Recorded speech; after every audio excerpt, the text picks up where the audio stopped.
Hello everybody and welcome. In this video I'm going to show you how to manage ANC for your headphones Philips.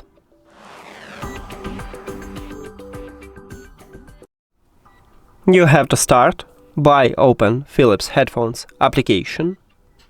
Of course, your headphones should be connected with the phone.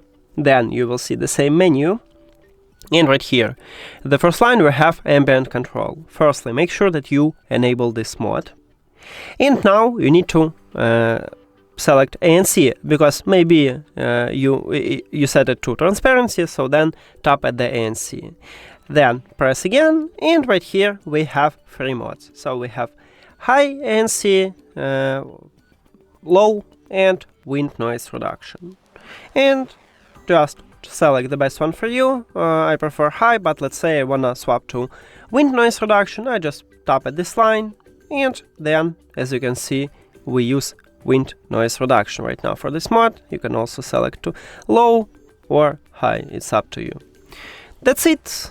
Thank you for watching this video. If you found it helpful, please consider subscribing to channel and leave the like on the video. See you later!